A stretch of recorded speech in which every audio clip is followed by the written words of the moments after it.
తలసరి ఆదాయం 54,60,000 పెట్టుకున్నాం. మీరు గుర్తుపెట్టుకోవాలి, 1% గ్రోత్ రేట్ మీరు పెంచితే 15,000 కోట్ల రూపాయల అదనంగా ఆదాయం వస్తుంది.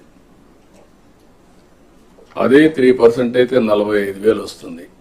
45,000 ఆదాయం వస్తే నేను చెప్పినటువంటి వెల్ఫేర్ ప్రోగ్రామ్స్ అన్ని సుజావుగా అవుతాయి. That is the program we are taking up here. ఇందులో బ్రేకప్ కూడా ఇచ్చాం. మీరు అవన్నీ మళ్ళీ మనం మాట్లాడుకున్న వ్యవసాయం, అనుబంధ రంగాలు అవన్నీ కూడా.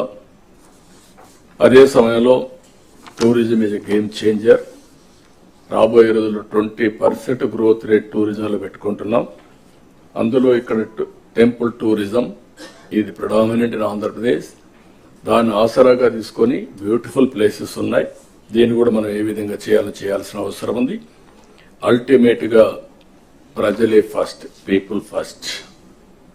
దీన్ని మీరు గుర్తుపెట్టుకోవాల్సిన అవసరం ఉంది. ఆల్ కలెక్టర్స్ రిపీటెడ్ గా చెప్తున్నా, దీన్ని మనం గుర్తుపెట్టుకొని we are having a program positive peoples perception.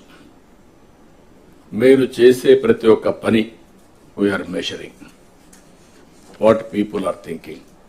ఈరోజు మనం కూర్చొని మాట్లాడుతున్నామంటే ప్రజల కోసం మాట్లాడుతున్నాం.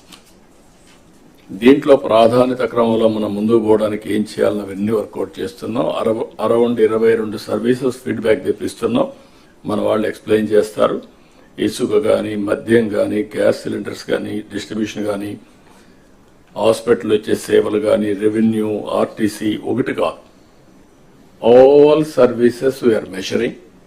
ఆ సర్వీసెస్ ని మెజర్ చేసి బాధ్యులైనటువంటి ఆఫీసర్స్ అందరినీ కూడా జవాబుదారీతనం తీసుకొచ్చి వాళ్ళ మార్పు తీసుకొచ్చి అల్టిమేట్ గా ప్రజలకు మెరుగైన సేవలు అందించి ఈ ప్రభుత్వం బాగుంది, మా కోసం పనిచేస్తున్నారు అనే అభిప్రాయం అనునిత్యం మనం క్రియేట్ చేయాల్సిన అవసరం ఉంది.